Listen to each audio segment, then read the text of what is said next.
Here's a sample arms and shoulders workout from my program. This rounds out the split I'm currently doing. I start with an overhead triceps extension. A lot of trainers might argue that it's not ideal to start a workout with a movement that trains the triceps from a stretched position like this, because it can be risky on your shoulders and elbows when you're not very warmed up, and I tend to agree. But I think we all have inadvertently prioritized the lateral head of the triceps most of our training lives by doing pressing exercises and pushdowns. And starting with an overhead extension like this really hits the long head of the triceps, which makes up most of the triceps mass.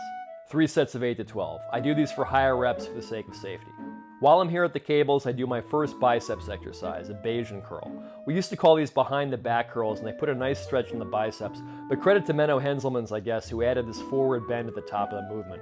It looks funny, but you can't deny that it keeps the biceps working hard throughout the whole range of motion. 3 sets of 6 to 10 here.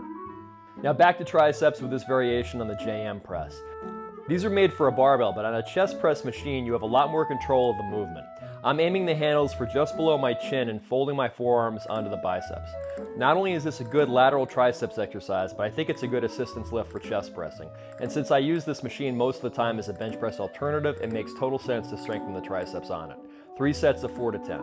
Now I'm doing a preacher curl, which research keeps finding is one of the most effective curl variations for biceps.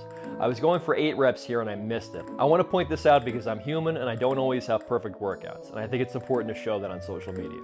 I do 3 sets of 5 to 10 here.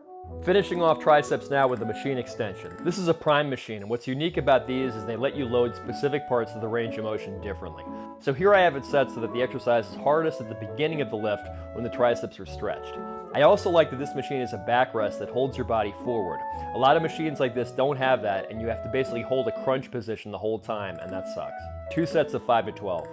Finishing off biceps now with incline curls, which are also backed by research for being very effective, especially if you believe that working muscles in the stretch position gives them a greater stimulus, and with biceps that appears to be the case. 2 sets of 6 to 12. Now I'm doing shoulders. Most people would do a workout like this starting with shoulders, but I do them at the end after arms because my arms need more work than my shoulders, so I prioritize them. I also have a bad shoulder injury that I need to work around, so it's better if I go into training them a little fatigued and very warmed up. I start with rear delts because, like most people, mine lag behind my front delts.